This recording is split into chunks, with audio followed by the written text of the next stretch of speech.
Hey, what's up, guys? Today I'm starting a new video series that I'm calling Linguistics 101. And this is a series that I'm really excited about because linguistics is something that I'm really interested in and really passionate about. And it's something that not a whole lot of people have a good understanding about. But it is an area that will really help your language learning if you start to understand the basic concepts of linguistics. Now, this first video in the series is just going to be a basic overview introduction of linguistics in general, and then in subsequent videos I'll start to get more specific into some of the more specific sub-areas of linguistics. This is something that several of you have been asking me about. You've been asking for a video that explains some basic linguistic principles for everyday people, and that's what I'm going to try to do with this series. Most of you know, if you've been watching this channel for a while, you know that I am a student of linguistics at University of Wisconsin-Milwaukee. And so I'm really excited about this series because I think it's going to help you learn a lot. Now, before we can get started, we have to talk about what is linguistics. Linguistics is the scientific study of human language.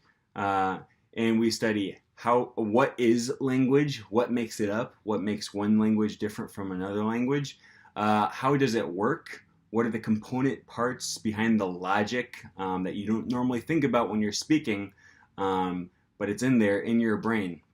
A lot of things that you just say naturally and you can't explain why you say things that way.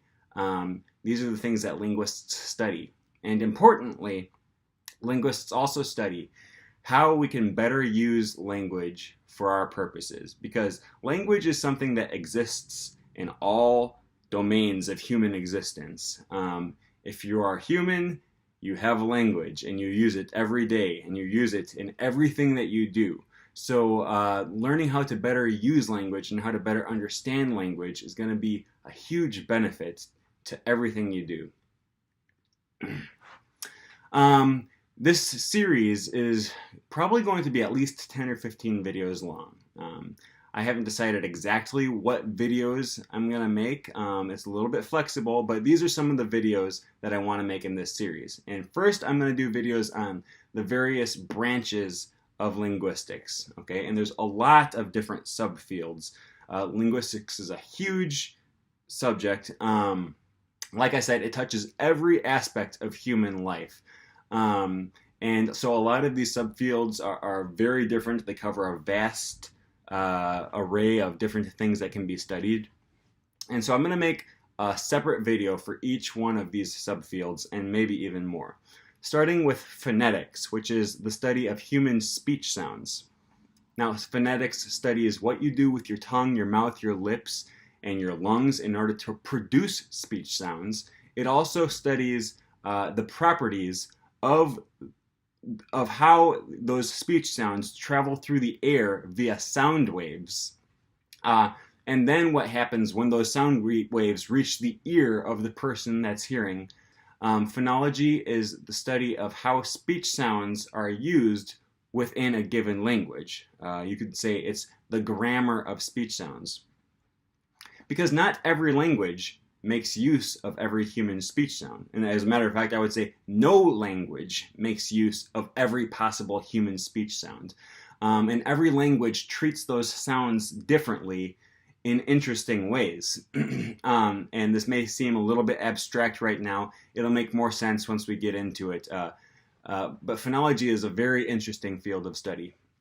Morphology is the study of words and how words are formed using various root words, prefixes, suffixes, how they all relate to one another, and how they, to some extent, how they're used in sentences. Some languages have an entire sentence that will be just one single word with a bunch of different prefixes and suffixes to mean different things. Other languages have no prefixes and no suffixes. Every idea you would ever want to communicate has to be communicated by individual words. Syntax is the study of sentence structure and how words are arranged within a sentence to mean different things. Semantics is the study of meaning. So why do our words mean what they mean? how do the meanings of certain words relate to the meanings of other words? What's the difference between the meanings of some of the more concrete words like dog, bed, Africa, and some of the abstract logical words like and, if, but, or, how? These words have some kind of meaning, but it's very different from nouns and adjectives. And it's really interesting to study the relationship between those logical meanings, and it's extremely interesting for us to study the relationship between those types of words and their counterparts in foreign languages, which don't always match up perfectly.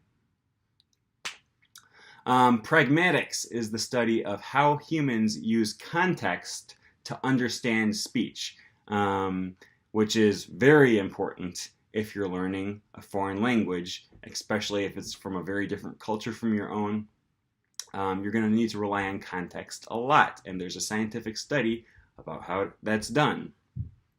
Historical linguistics is the study of how languages change over time, because as we all know, languages change a lot. You probably speak different than your grandparents speak, and then that's just 2 generations difference. If you go back hundreds of generations, or hundreds of years, thousands of years, languages change very rapidly.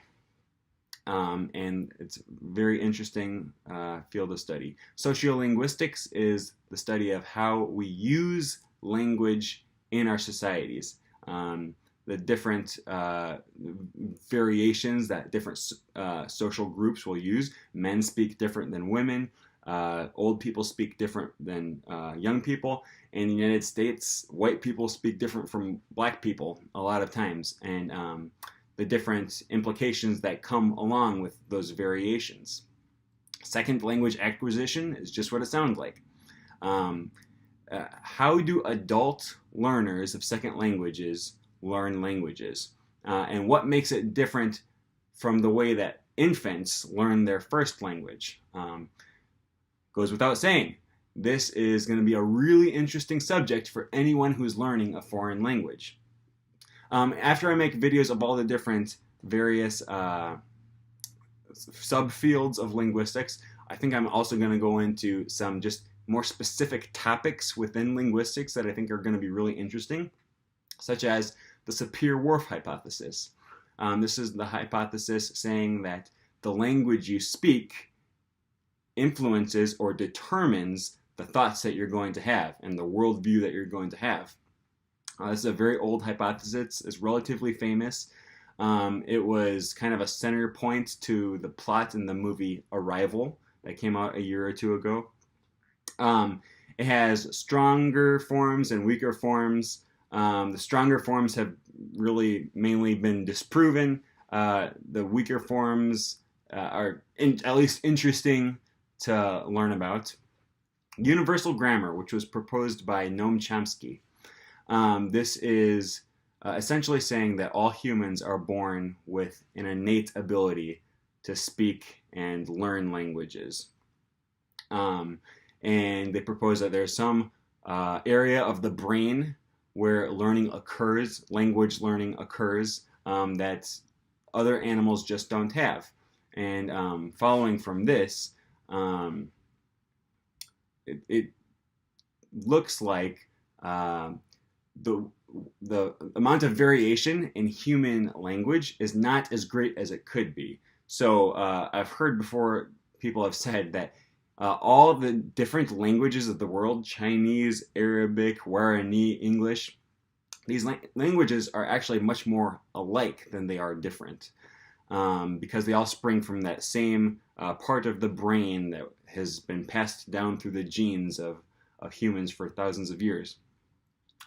African American Vernacular English is a variety of English that has been extensively studied, and there's a lot of interesting things to say about it. Because a lot of people find this variety of English to be wrong. Think of pronouncing the word ask as ax. Can I ask you a question? A lot of people find it to be wrong. Linguists don't make judgments like that. Linguists just study the way that they speak. And it turns out that African American vernacular English actually has a lot of grammatical complexity that standard English doesn't have. And it's been widely studied and it's very interesting to talk about. So I'll probably make at least one video about that and probably reference it in a lot of my other linguistics videos. Linguistic descriptivism. All right, we can't start a series on linguistics without talking about prescriptivism versus descriptivism. Linguists are descriptivists, meaning that they're only worried about describing the way human speech actually occurs and the underlying form of that language that we have subconsciously in our brains. This contrasts with prescriptivism, which you probably know all kinds of people that are prescriptivists. And they try to tell you that there is a right and a wrong way to speak. You should try to speak in the right way, and you should avoid speaking in the wrong way. So they're prescribing a certain way of speaking. And the more you think about this, the more you study it, the more you realize that prescriptivism just does not make sense. So linguists are descriptivists. We're only worried about describing language in the way that it actually exists. And a common thought experiment in linguistics is the Martian. Okay? If a Martian scientist came down to Earth and heard the following two sentences spoken by a native speaker, which one would he consider to be an error? And this is assuming that the Martian is a good scientist and he's done a lot of observation of English and he's written down the rules that define the English language. So he hears one person say, "I ain't never done that before," meaning, of course, I have never done that. Then the Martian hears someone else say, "Do you want a butter waddle?" intending to mean, "Do you want a water bottle?" And the reason that I wrote this down here is because I actually had a friend say that to me one time.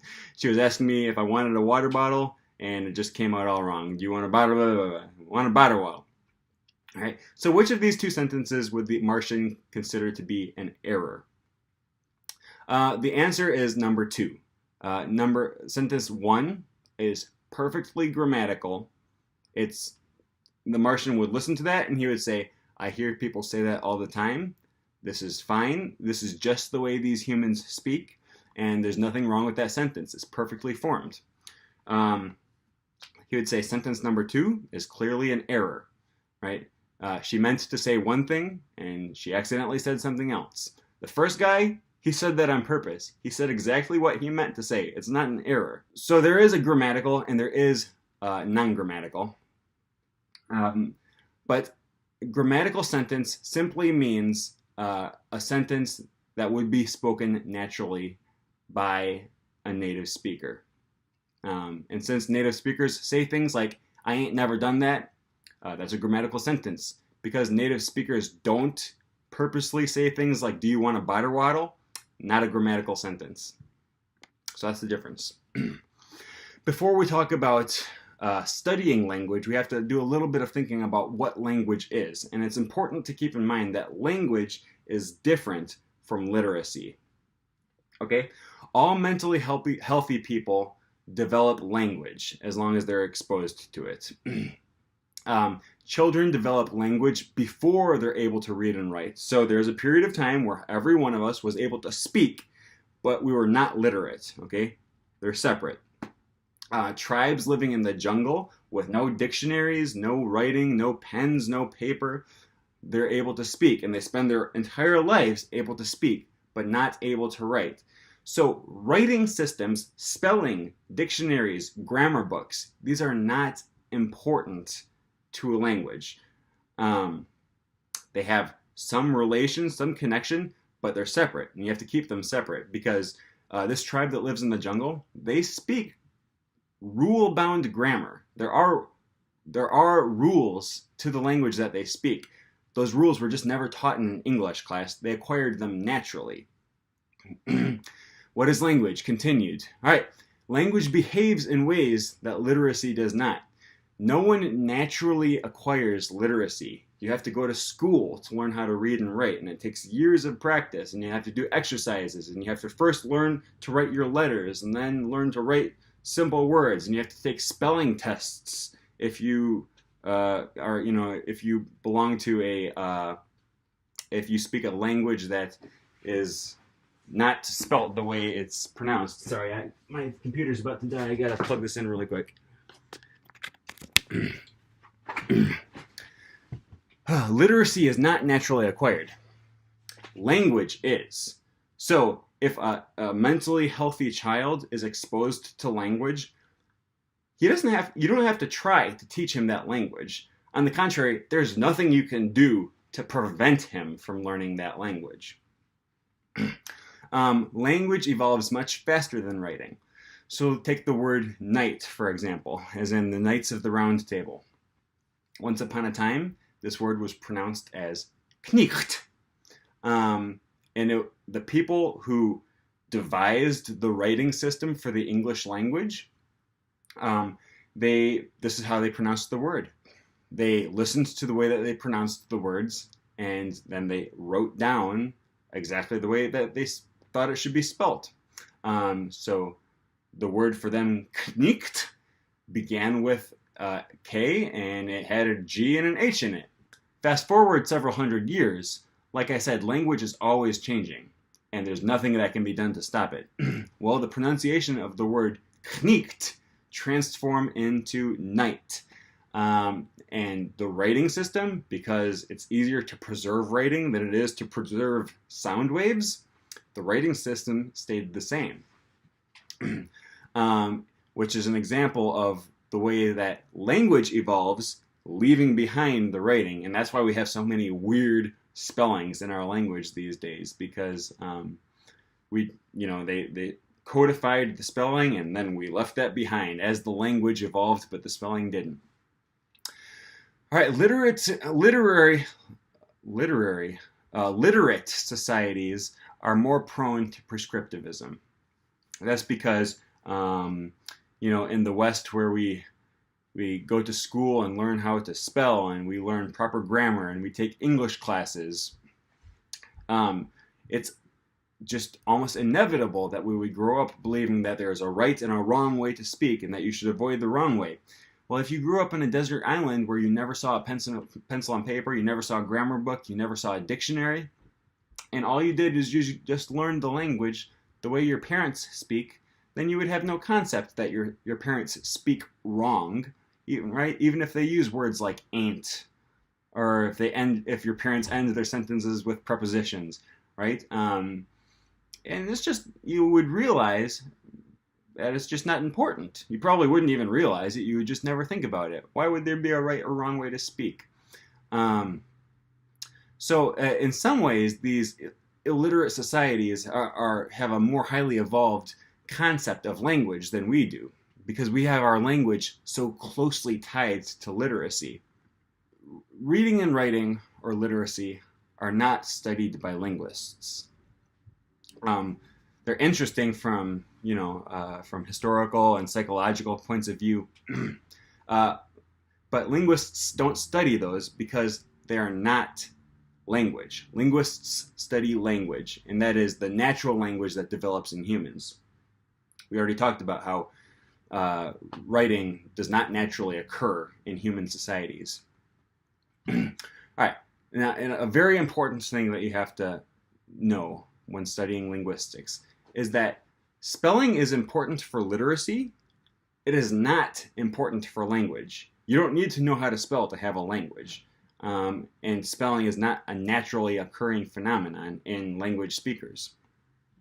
Linguists don't study orthography, which is writing systems. So in English, we have an alphabet with one sound, roughly speaking, one sound per letter. In Chinese, they have logographs, which is one symbol per word. In other languages, they have syllable alphabets, where there's one symbol per syllable that could be pronounced in that language. And linguists are not interested in this. They're interesting, right? But that's not what linguists study. Linguists study spoken language and sign languages because these two types of language are naturally occurring and they share a lot of properties in common.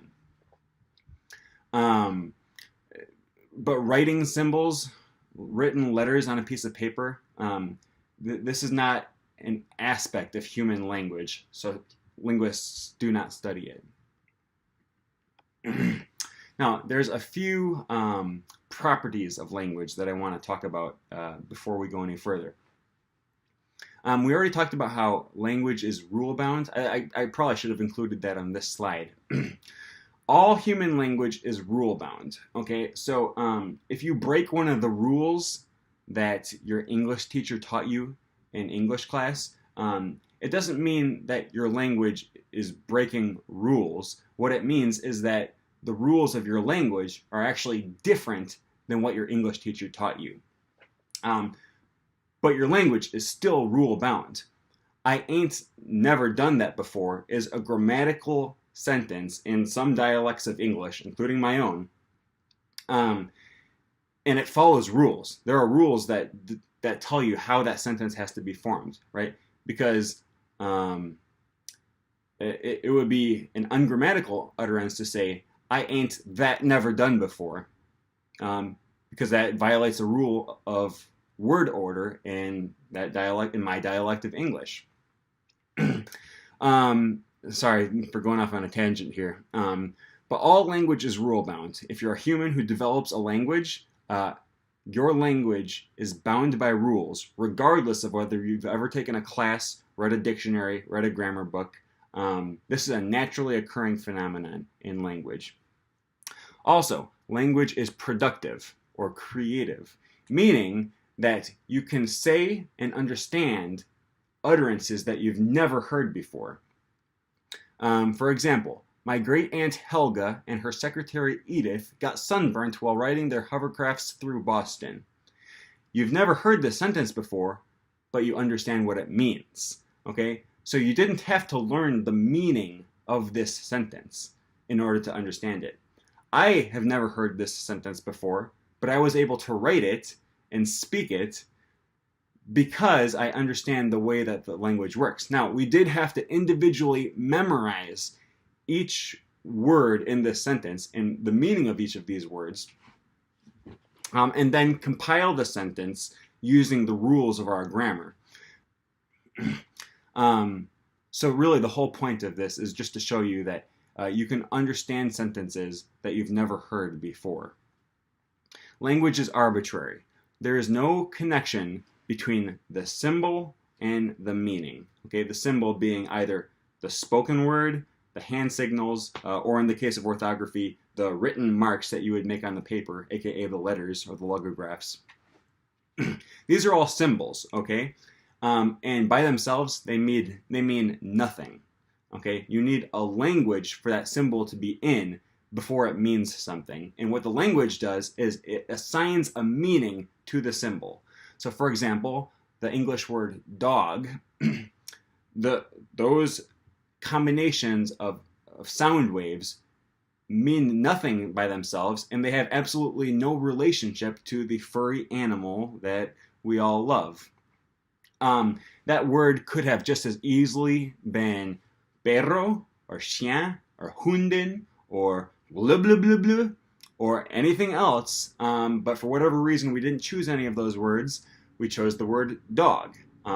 There's not a reason, we just chose it. It's arbitrary.